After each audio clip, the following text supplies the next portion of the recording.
말씀과 함께하는 따뜻한 오늘 큐티온.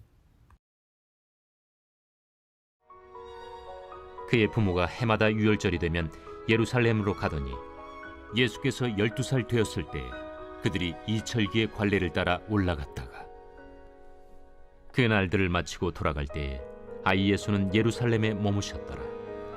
그 부모는 이를 알지 못하고 동행 중에 있는 줄로 생각하고 하룻길을 간 후 친족과 아는 자 중에서 찾되 만나지 못하매 찾으면서 예루살렘에 돌아갔더니 사흘 후에 성전에서 만난즉 그가 선생들 중에 앉으사 그들에게 듣기도 하시며 묻기도 하시니 듣는 자가 다 그 지혜와 대답을 놀랍게 여기더라. 그의 부모가 보고 놀라며 그의 어머니는 이르되 아이야, 어찌하여 우리에게 이렇게 하였느냐? 보라, 내 아버지와 내가 근심하여 너를 찾았노라. 어찌하여 나를 찾으셨나이까? 내가 내 아버지 집에 있어야 될 줄을 알지 못하셨나이까? 그 부모가 그가 하신 말씀을 깨닫지 못하더라. 예수께서 함께 내려가사 나사렛에 이르러 순종하여 받드시더라. 그 어머니는 이 모든 말을 마음에 두니라. 예수는 지혜와 키가 자라가며 하나님과 사람에게 더욱 사랑스러워 가시더라. 말씀과 함께하는 따뜻한 오늘 큐티온. 오늘의 큐티온을 기도함으로 시작하겠습니다. 기도하겠습니다. 사랑과 은혜가 풍성하신 하나님 아버지, 오늘도 이 시간 주님의 말씀을 사모하는 저희들 주님 앞에 나아옵니다. 주님, 저희에게 더욱더 주님의 말씀을 귀 기울일 수 있는 마음을 허락하시고 오늘도 주님의 말씀으로 넉넉하게 살아갈 수 있는 귀한 주의 자녀들 될 수 있게 하여 주시옵소서. 이 모든 말씀 예수 그리스도의 이름으로 기도드립니다. 아멘. 오늘의 묵상 본문은 예수님의 12살 시절 이야기입니다. 이 이야기는 다른 복음서에서는 찾아볼 수 없는 누가복음만의 특별한 이야기인데요. 오늘 이 특별한 이야기는 예수님의 유년 시절 특별한 이야기라고 볼 수 있겠습니다. 이 내용은 과연 무엇인가요? 미아 사건에 연루된 예수님의 그 해프닝을 담고 있는 것처럼 보입니다. 단순하게 지금 나이로 환산해 본다 하더라도 초등학생 남짓이 된 예수님은 예루살렘의 최대 명절인 유월절을 부모님과 함께 맞이하기 위해 예루살렘으로 향하게 되었습니다. 그곳에서 미아 사건이 일어나게 된 것이죠. 최대 명절이니만큼 사람들도 많았을 것입니다. 정신도 없었을 것입니다. 하룻길을 가고 난 다음에 어린 예수님이 사라진 것을 알게 된 마리아는 다시 3일 동안 아들을 찾아 왔던 길을 다시 돌아갔습니다. 그런 엄마의 속을 아는지 모르는지 예수님은 지금 다른 선생들과 함께 많은 대화를 나누고 있는 모습이 보입니다. 누가는 도대체 왜 다른 복음서들과 다르게 다소 TMI라고도 볼 수 있고 또 쓸데없어 보이는 이야기를 복음서에 기록한 것일까요? 예수님을 진정 우리의 구원자로 하나님으로 여기는 데 있어서 이런 유년 시절의 이야기, 미아 사건, 해프닝은 전혀 도움이 되지 않는 것처럼 보이기도 합니다. 그런데 말씀을 묵상하면 묵상할수록 이 12살 시절, 그 유년 시절의 예수님을 담고 있는 이 묵상 본문이 저에게는 참 은혜가 되었습니다. 이제 그 은혜의 지점을 여러분들과 함께 나눠보고자 합니다. 49절 말씀에서 어머니 마리아가 예수님을 찾을 때 예수님께서 이렇게 말씀하시죠. 어찌하여 나를 찾으셨나이까? 내가 아버지 집에 있어야 될 줄을 알지 못하셨나이까? 라고 말이죠.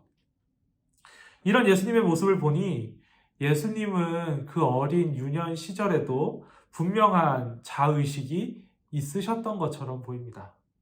하나님과의 분명한 관계를 알고 계셨던 것이죠. 이런 예수님께서 지금 마리아와 어머니 마리아와 함께 하고 계시는 겁니다. 예수님께서 본격적으로 복음을 전파하실 때 그 나이가 30살이셨는데요. 오늘 본문 말씀에서 예수님의 나이가 12살이니 적어도 18년 이상 예수님께서는 스스로가 어떤 존재인지를 아신 채 마리아와 함께 하신 것입니다. 본인이 어떤 존재인지 아셨음에도 불구하고 예수님은 부모님께 순종하는 모습을 보입니다. 예수님께서 하나님으로 인간의 몸을 입으신 것만으로도 엄청난 것인데요. 자신이 만든 피조물에게 순종하는 예수님, 그 모습은 이미 다 알고 계시고 이미 다 할 수 있으심에도 불구하고 사람과 함께 동행하시는 우리 주님의 모습을 묵상하게 합니다. 예수님은 그냥 가만히 마리아의 곁에서 시간을 낭비하고 계신 것이 아니셨습니다. 예수님께서는 예수님만이 아시는 선한 뜻과 그 방향대로 움직이고 계셨습니다. 이와 같이 예수님께서는 우리와 함께 하시며 우리를 사랑하시는 그 선한 뜻과 방향대로 우리 곁에서 지금도 움직이고 계십니다. 마리아에게는 깜짝 놀랄 만한 일들이 많았습니다. 성령으로 아이를 잉태하여 처녀의 신분으로 아이를 낳기도 하였고 또 12살 난 아들을 잃어버렸다가 다시 찾기도 하였습니다. 마리아는 왜 이런 일들이 자신에게 일어났는지 다 이해할 수 없었지만 그 이해할 수 없는 자리에서 다음과 같은 모습을 보였습니다. 51절의 말씀입니다. 그 어머니는 이 모든 말을 마음에 두니라. 다른 구절도 한번 봐보겠습니다.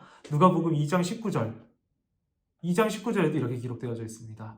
마리아는 이 모든 말을 마음에 새기어 생각하니라.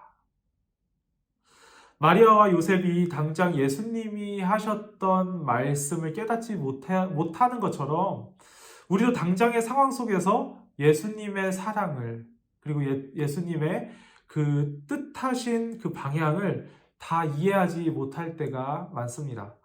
이와 같은 상황 속에서 오늘의 말씀은 우리에게 더 많은 이해가 필요하다고 말하는 대신 이 모든 일을 우리의 마음에 두기를, 우리의 마음에 새기어 생각하기를 강조하고 있습니다. 우리의 인생의 타임라인에서 겪는 수많은 일들이 있습니다. 특히나 우리 청년대학부 여러분들은 하루하루를 바쁘게 살아가고 계시다고 알고 있는데요. 이처럼 분주한 삶 속에서 매일매일 날마다 함께 하시는 하나님을 잊으며 살아가고 있지는 않은지 한번 돌이켜 보셨으면 좋겠습니다. 하나님께서 오늘 나에게 허락하신 이 하루, 하나님이 동행하시는 그 하루를 아무 생각이나 느낌 없이 넘겨버리며 살아가고 있는 것은 아닌가 다시 한번 생각해 보시면 좋겠습니다. 그리고 이제는 오늘 하루하루를 마음에 새기어 생각하며 나아가는 저와 여러분이 되었으면 좋겠습니다. 하나님은 우리를 방치하지 않으시고 버려두지 않으시고 오늘도 우리와 함께 하시는 사랑의 하나님이십니다. 이제는 우리를 사랑하셔서 나의 인생에 오늘도 함께 하시는, 앞으로도 함께 하실 하나님을 바라보며 나아가는 저와 여러분 되면 좋겠습니다. 하나님을 다 이해할 수 없을지라도 적어도 우리 인생 가운데 움직이시는 하나님을 우리의 마음에 담으며 살아가는 저와 여러분이 되기를 소망합니다. 오늘의 묵상 질문입니다. 새해 10일차. 하나님은 나에게 어떤 10일을 허락하셨나요? 10일 동안의 하나님의 모습을 우리의 마음에 담아보며 잠잠히 묵상하며 기도하는 자리로 나아가는 저와 여러분 되도록 하겠습니다. 기도하겠습니다.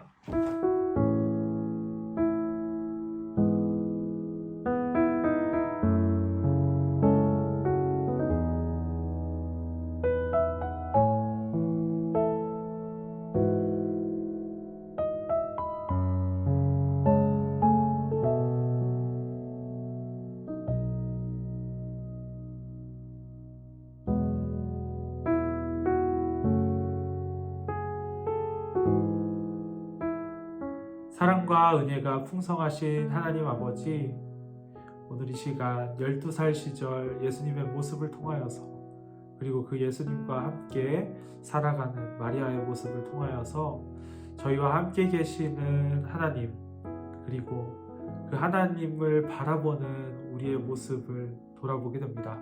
주님, 저희와 항상 함께 계시는 주님을 더욱더 믿음으로써 다 이해할 수는 없을지라도 주님을 믿고 주님을 의지하며 나아감으로써 정말 다시금 우리의 인생에 함께 하시는 주님의 모든 일들을 마음에 새기어 나아갈 수 있는 저희들 될 수 있게 하여 주시옵소서. 이 모든 말씀 예수 그리스도의 이름으로 기도드립니다. 아멘.